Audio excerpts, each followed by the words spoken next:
Hello, this is Dr. Terry A. Webb, Assistant Dean of Counseling, Psychological, and Student Accessibility Services of the Metropolitan Campus of Cuyahoga Community College. I'm here today to talk to you about the preparation for online learning. It is something of significance to everyone because now we are in a total virtual environment. Seemingly, we're going to be in this environment for a while, so we need to make sure that we're doing all that we can to be successful in an online academic environment. And before I get started, I need you to know that I know quite a bit about an online learning environment, as I finished my doctorate degree online and I learned a lot. And a lot of what is in this presentation are real life instances that I had to hit my head to learn what it took to survive in an online class. And I stand here to tell you today that I graduated almost with a 4.0. And don't stop and quake in your socks thinking I'm not a rocket scientist, neither am I. If I were a rocket scientist, I'd be working at NASA making a whole lot more money than I am right now. But I am grateful for where I am because I love what I do. And going to school and getting an education should be empowering you to do something that you love to do. That's what this is all about. When you are in an occupation or vocation that you feel that you would do it even if you were not getting paid, you know you have arrived because you have found that connection that you have been looking for all your life. And it may take some time because all of us have changed jobs, occupations, and locations at times to find our best fit. But whatever it is, don't give up, don't quit. Continue pushing on and striving.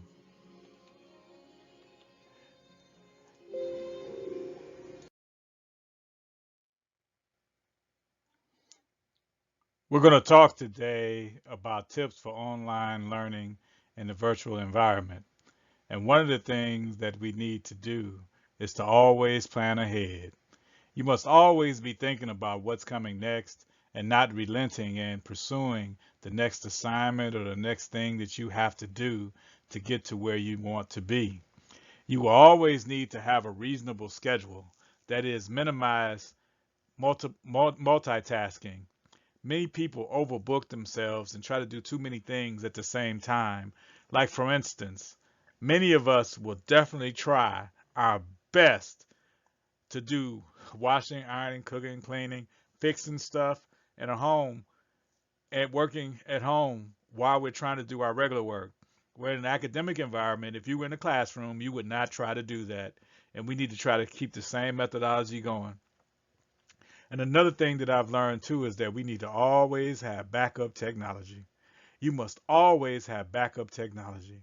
At any given time, the internet can go down and or your tablet or your computer or Chromebook can fail. So have some type of backup technology in an online learning environment. I'm not saying go get in debt. I'm not saying be stressed out about it, but always usually have something. And a cell phone is not usually the best backup technology. There are some that are because you can almost dock them and turn them into a PC. But, however, try to always have some type of backup technology so that you will be ready in the event that there are any disruptions to your pursuit of your academics.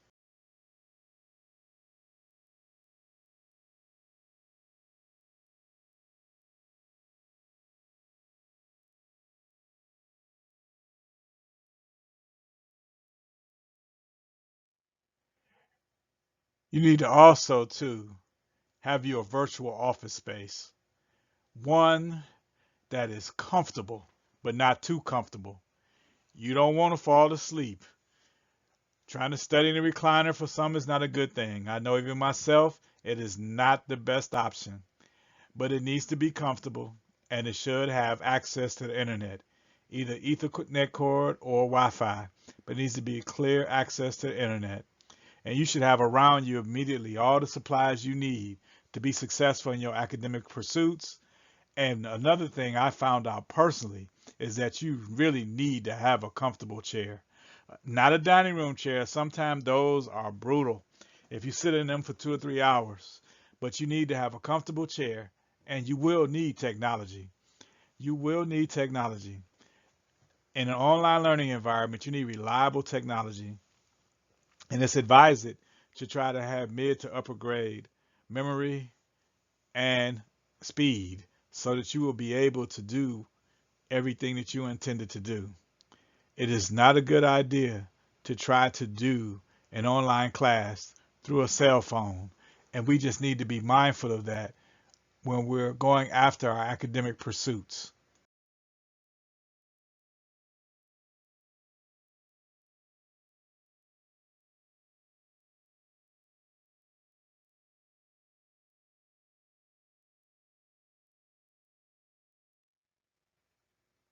Another thing we need to be aware of is we need to remove distractions for you.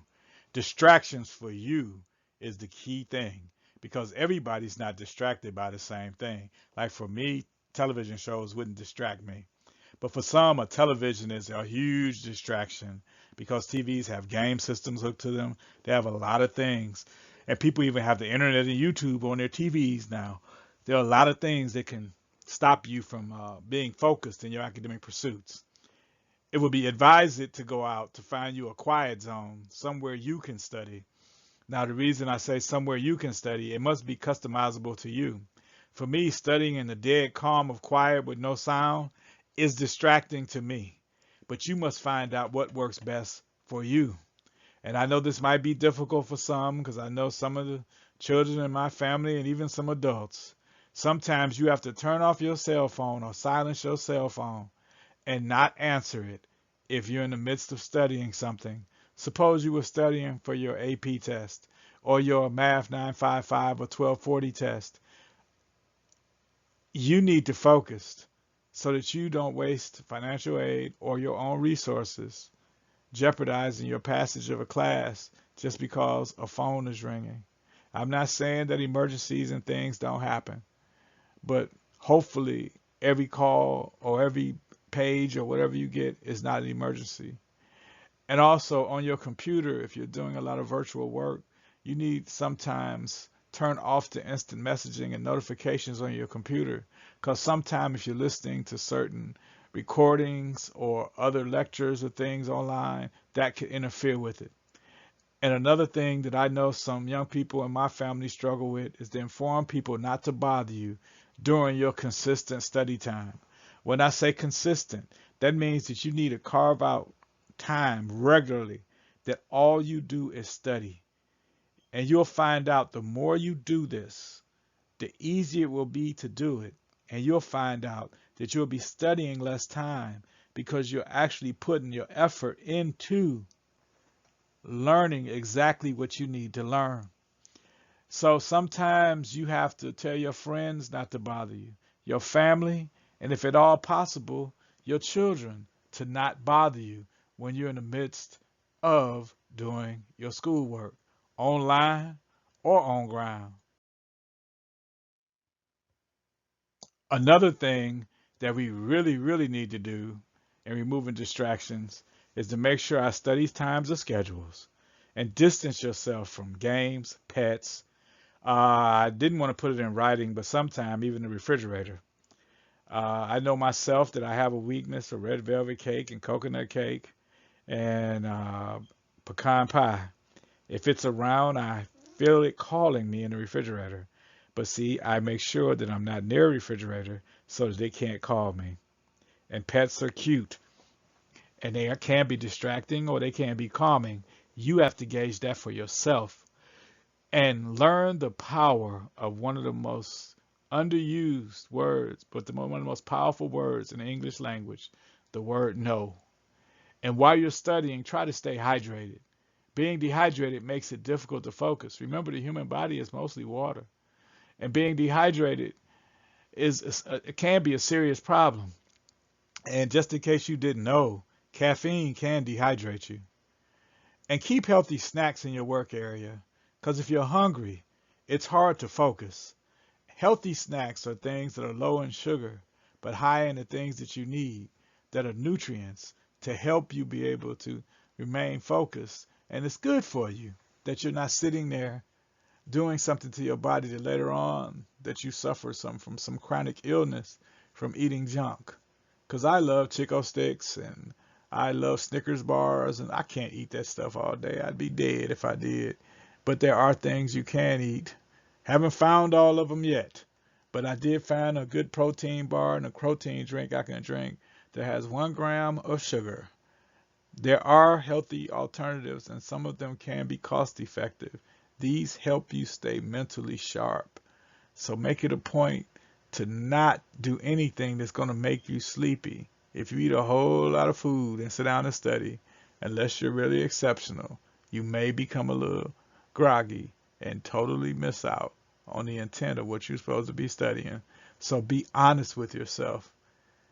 Be honest with yourself. If you're tired, don't try to study, but make it a point to make up that time. Now, survival skills for an online learning environment require you using the online resources that you have. Oftentimes, in the online learning environment, you're going to have to use your lifeline. That is tutoring, counseling, instructor hours.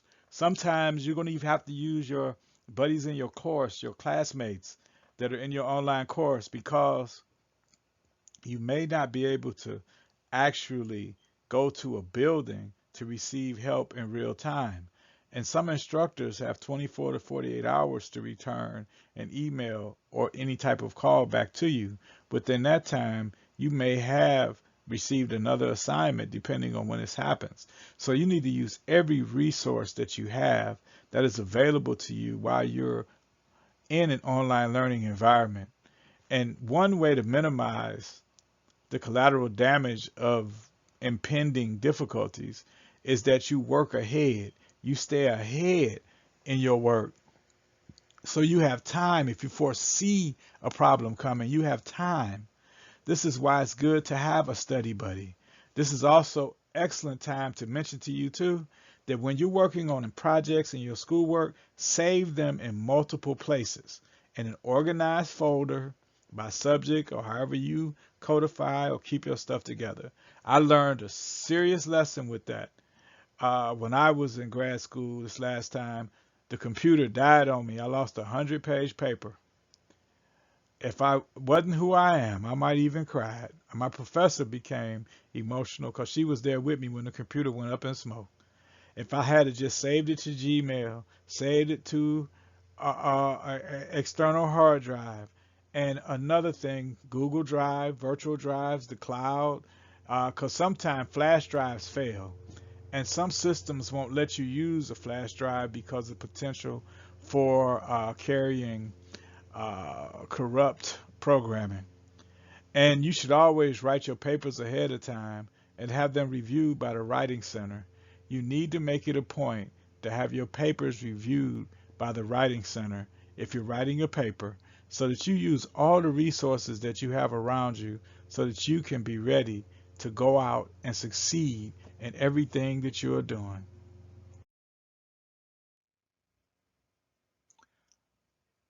I also recommend that you use a calendar to denote the due dates.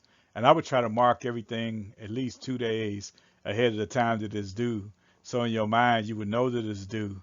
It never hurts to have assignments due early so that someone can look over them. You have time to really reflect upon the assignment. And you also, too, are working ahead and staying ahead of anything just in case something happens. You should also have a backup plan for power or internet outages. You need to read ahead and take notes while you're reading. You need to make up your own test. This is something that I learned years ago. If you read the material and make up your own test, it helps you comprehend the material.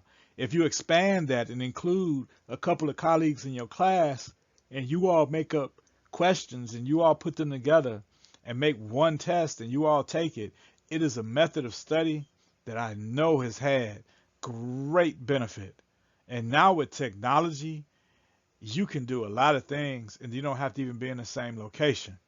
You all could do it over some type of media platform. I'm not aware of what it is, but I'm sure that someone else out there is smarter than me that would know how to do it.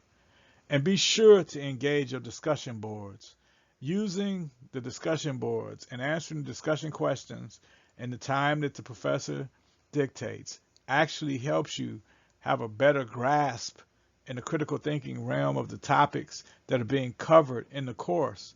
So don't ever discount the value of participating in discussions in the discussion board that is in your Blackboard, because it opens your eyes up to see how other people see things. It opens your eyes up as to what is the right way to see this and the way that the instructor may want you to understand it.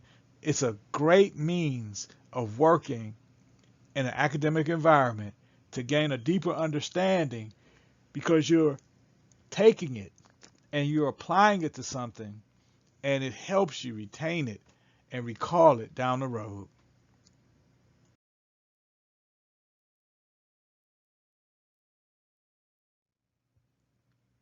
Which is why I'm always saying it's good to interact with your classmates in a virtual environment.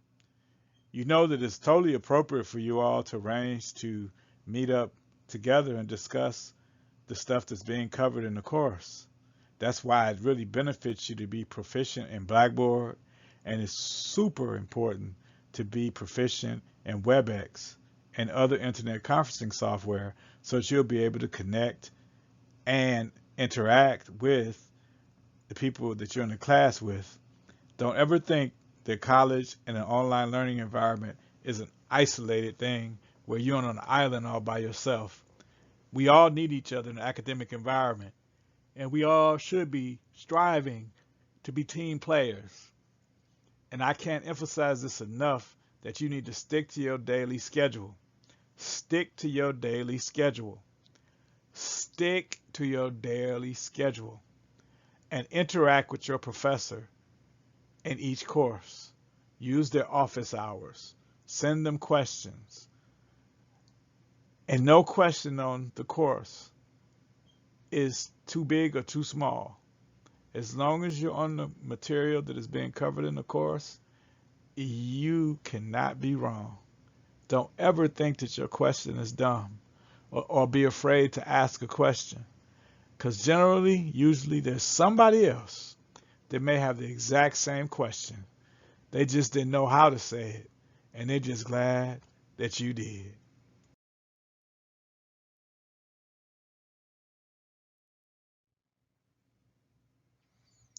Also, scholars, it is an imperative that you know your syllabus from cover to cover, that you know every inch of your syllabus in a virtual environment. You may not receive reminders, but you need to know when your tests are due. You need to know when your projects are due. You need to know the requirements for your discussion postings. You need to know what to do for the final. Oftentimes, in some classes, the final is in the syllabus because it's a project that's going to be built as you go along in the course. So in essence, it is, you really got to, I cannot emphasize enough, know your syllabus. Your syllabus is your guide, your contract to you maintaining that A that you have in that class the very first day of class. And in doing so, you must hold yourself accountable to complete and submit all work on time. It is great to have a schedule, but you have to hold yourself accountable to get the work done and submit it in a reasonable amount of time. And another thing, where the counselors and the counseling officers can really assist you with, if you're not aware of it, you need to know how you learn best. Everybody's not an auditory learner. I am one now that I'm old. Some people are hands-on learners. Some people are visual learners. Whatever type of learning style you have, there's nothing wrong with you. We all are better suited for something. You just need to find out what it is that you're best suited for and how it is best for you to work.